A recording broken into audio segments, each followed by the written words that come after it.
শিক্ষার্থী বন্ধুরা, আজকে ম্যানেজমেন্ট অ্যাকাউন্টিং এর কস্ট ভলিউম প্রফিট অ্যানালাইসিস এর এক্সারসাইজ নাম্বার 10 করাবো। আশা করি তোমরা অঙ্কটা মনোযোগ সহকারে দেখবে। তার আগে একটা কথা বলি, আমার এই ক্লাসগুলো যদি ভালো লেগে থাকে তাহলে অবশ্যই তোমরা আমার চ্যানেলটিকে সাবস্ক্রাইব করবে এবং এই ক্লাসগুলোকে শেয়ার করে দিবে যাতে ছাত্রছাত্রীরা বেশি করে দেখে উপকৃত হয়।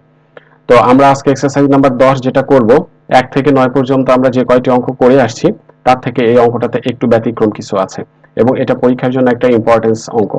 যে কোনো পরীক্ষায় এই অঙ্কটা আসলে আসে থাকে সাধারণত। এখন আমরা যেটা শুরু করব, বলেছে এখানে the following information related to the company X, নিচের তথ্যটা দেয়া আছে এক্স কোম্পানির সাথে সম্পর্ক যুক্ত। কোন কোম্পানির সাথে সম্পর্ক যুক্ত? এক্স কোম্পানির সাথে। ইয়ার, সাল, এখানে বলেছে 2013 সালে বিক্রয় আছে এখানে 20,000 ইউনিট এবং প্রফিট দেয়া আছে হচ্ছে 2000 ইউনিট। এরপরে 2014 সালে সেলস দেয়া আছে বা বিক্রয় দেয়া আছে 30,000 ইউনিট বা 30,000 ইউনিট এবং প্রফিট দেয়া আছে 4,000 ইউনিট বা 4,000 ইউনিট। এখন বলেছে রিকোয়ার্ড বা ডিটারমাইন দা সিএম রেশিও। সিএম রেশিও বের করতে বলেছে, মানে কন্ট্রিবিউশন মার্জিন রেশিও। তারপরে বের করতে বলেছে ফিক্সড কস্ট বের করতে বলেছে। তারপরে BEP sales, break even sales বের করতে বলেছে। তারপরে বের করতে বলছে প্রফিট সেলস লেভেল অফ 4,000 টাকা, অর্থাৎ 40,000 টাকা, 40,000 টাকা বিক্রি করলে কত টাকা প্রফিট সেটা বের করতে হবে। তারপরে বলেছে সেলস টু আর্ন প্রফিট টাকা 5,000 টাকা মুনাফা অর্জনের জন্য কত টাকা কি করতে হবে? প্রফিট অর্জন করতে হবে। এখন এখানে যে আমরা সিএম রেশিওটা বের করব, আমরা সিএম রেশিও সমান অনেক সূত্রই জানি, কিন্তু এখানে যদি আমরা দেখি যে অঙ্কে একাধিক সেলস দেয়া আছে এবং একাধিক প্রফিট দেয়া আছে, তাহলে আমাদের এই পরিবর্তনশীল কার্যমাত্রার একটা পিভি রেশিওর একটা সূত্র আছে, আমরা সেই সূত্র বের করব। Change in profit divided change in sales বা change in contribution, change in profit divided change in sale. আমরা যদি এই যে 9 নম্বর সূত্রটা প্রয়োগ করি তাহলে হবে এই যে PV ratio oblique CM ratio সমান change in profit divided change in sales. এখন আমাদের অঙ্কে যেহেতু এখানে একাধিক সেলস দেয়া আছে, অতএব কতটুকু বিক্রয় পরিবর্তন হয়েছে সেটা পাবো, এবং একাধিক প্রফিট যেহেতু দেয়া আছে এখানে আমাদের কতটুকু প্রফিট চেঞ্জ হয়েছে আমরা সেটাও পাবো। তো ঠিক আছে, আমরা তাহলে এটাকে এখন লিখতে পারি সরাসরি। এখানে এক্সারসাইজ নাম্বার 10 আমরা লিখব, এটা হচ্ছে রিকোয়ার্ড নাম্বার এ।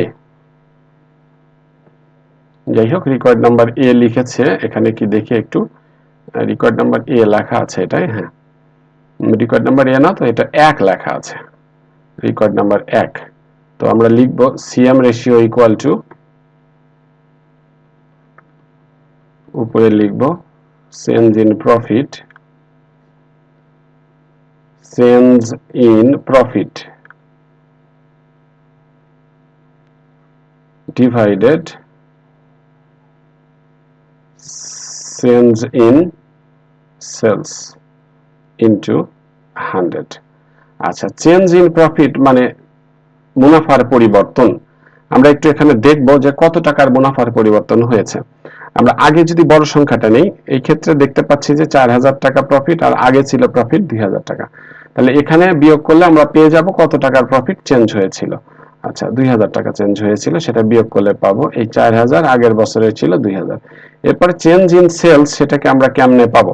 এইখানে দেখো আমাদের প্রফিট সেলস বর্তমানে 30,000, আগে ছিল হচ্ছে 20,000। তাহলে 30,000 থেকে 20,000 যদি আমরা বাদ দিয়ে দিই তাহলে 30,000 মাইনাস কত হবে এখানে? 20,000। এখানে যদি এটা বাদ দেই তাহলে আমরা পেয়ে যাচ্ছি চেঞ্জ কতটুকু হয়েছে।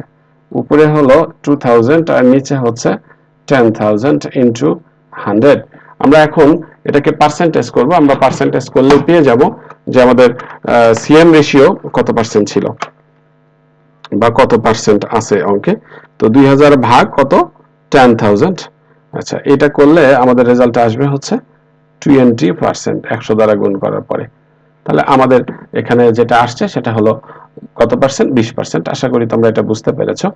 এখন আমরা আবার দেখব রিকোয়ার্ড নাম্বার বি তে কি বলেছে, ফিক্সড কস্ট বের করতে বলেছে। আমরা ফিক্সড কস্ট বের করব। আমরা এখানে বের করব কি? Fixed cost. তো ঠিক আছে, আমরা কিভাবে ফিক্সড কস্টটা বের করব সেই দিকটা একটু খেয়াল করি। আমাদের একটা ফর্মুলা আমরা জানি, সেটা হচ্ছে রিকোয়ার্ড নাম্বার 2 লিখি আমরা এখানে।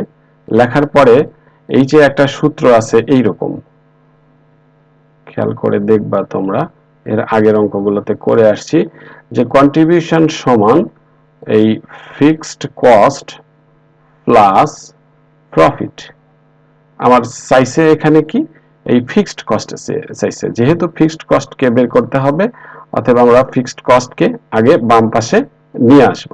ফিক্সড কস্ট ইকুয়াল টু হবে হচ্ছে কন্ট্রিবিউশন মাইনাস প্রফিট।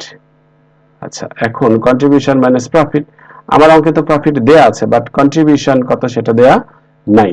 এখন আমরা একটা সূত্র জানি যে কন্ট্রিবিউশন রেশিও সমান এই যে সিএম রেশিও সমান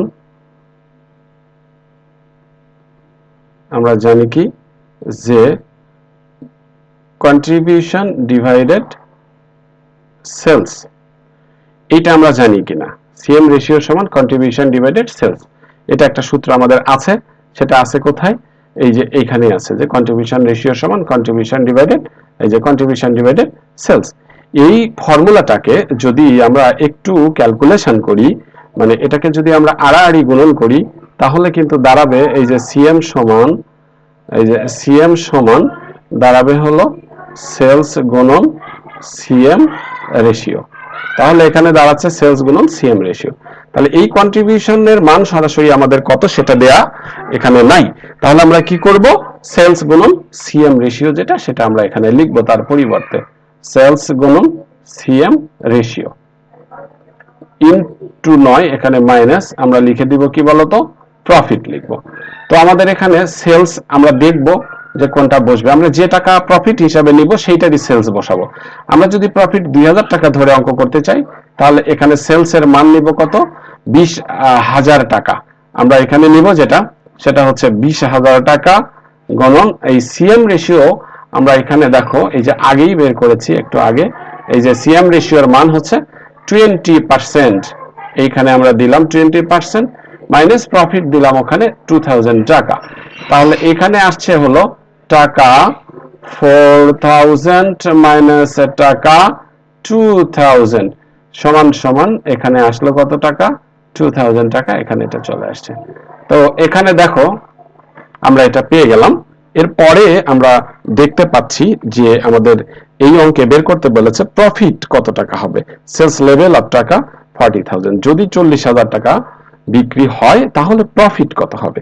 আমরা এই যে এখান থেকে আমরা ইচ্ছা করলে বের করতে পারবো, এই যে এখান থেকে আমি বের করতে পারবো যে ফিক্সড কস্ট সমান কন্ট্রিবিউশন মাইনাস প্রফিট, অথবা আমি যদি এই সূত্রটাই লিখে যে কন্ট্রিবিউশন সমান ফিক্সড কস্ট প্লাস প্রফিট, এইভাবেই কিন্তু আমি এখান থেকে প্রফিট পাবো, কারণ ফিক্সড কস্টের মান কত এখানে আমরা এটা পেয়ে গেছি।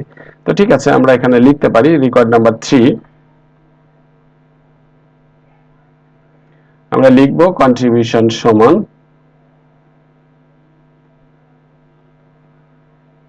Fixed cost plus profit, fixed cost plus profit. এইটাকে যদি আমরা প্রফিট যেহেতু বের করব, আমি যদি প্রফিটটাকে বাম পাশে নিয়ে আসি, প্রফিট সমান হবে হচ্ছে কন্ট্রিবিউশন মাইনাস ফিক্সড কস্ট। এখানে দেখো এই যে কন্ট্রিবিউশনটা, এই কন্ট্রিবিউশনটা আমরা কিভাবে বের করব? একটু আগেই আমি করলাম কন্ট্রিবিউশন সমান সেলস ইনটু সিএম রেশিও বা পিভি রেশিও, আমরা যেটাই ধরি না কেন একই কথা, মাইনাস ফিক্সড কস্ট। এখানে আমরা লিখে দিলাম সংক্ষেপে ফিক্সড কস্ট। এইবার আমাদের বলেছে সেলস অন্যটা, সেলস বলে দিছে কত টাকা? 40,000 টাকা যদি প্রফিট হয় তাহলে আমরা এখানে সেলস লিখব 40,000 টাকা গুণন এইটার প্রফিট পার্সেন্ট বা CM ratio 20 minus fixed cost আমরা করণীয় বা রেকর্ড নাম্বার 2 তে বের করেছি। তাহলে এখানে হবে টাকা 8,000 মাইনাস কত টাকা? 2,000 টাকা। তাহলে আমাদের এখানে চলে আসছে প্রফিট, এটা বাদ দিলে হবে হচ্ছে 6,000 টাকা।